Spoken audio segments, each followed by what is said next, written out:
మీరు 5 days use చేసే sanitary pad మీ బాడీని డైరెక్ట్ గా టచ్ చేస్తుంది, కానీ అది సేఫా లేదా సైలెంట్ గా డ్యామేజ్ చేస్తుందా? చాలా మంది ఉమెన్ ప్రైస్ చూసి ప్యాడ్ కొనేస్తారు, కానీ ప్యాడ్ లో ఏం మెటీరియల్ యూజ్ చేస్తారో అది బాడీ మీద ఎలా ఎఫెక్ట్ చేస్తుందో చూడట్లేదు. ప్లాస్టిక్, పర్ఫ్యూమ్స్, హార్ష్ కెమికల్స్ ఉన్న ప్యాడ్స్ కంఫర్ట్ ఇవ్వకపోవడం మాత్రమే కాదు, కొన్నిసార్లు irritation, itching, sweating, rashes, discomfort కి రీజన్ అవ్వచ్చు. పీరియడ్స్ టైంలో బాడీ ఆల్రెడీ సెన్సిటివ్ గా ఉంటుంది. అలాంటి టైంలో మనం యూజ్ చేసే ప్యాడ్ సాఫ్ట్ గా, బ్రీతబుల్ గా, హైజీన్ గా ఉండాలి. లేకపోతే మనం నార్మల్ డిస్కంఫర్ట్ అని ఇగ్నోర్ చేస్తే చిన్న ప్రాబ్లం డైలీ స్ట్రెస్ గా మారిపోతాయి. కంఫర్ట్ లేకుండా 5 డేస్ గడపడం నార్మల్ కాదు.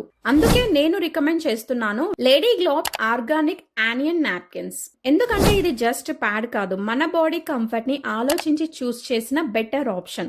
మీకు lady globe organic onion strip sanitary napkins కావాలంటే వెంటనే DM చేయండి, ఆర్డర్ ప్లేస్ చేసుకోండి. మరిన్ని period health tips and updates కోసం మన పేజ్ ని ఫాలో చేయడం మర్చిపోకండి.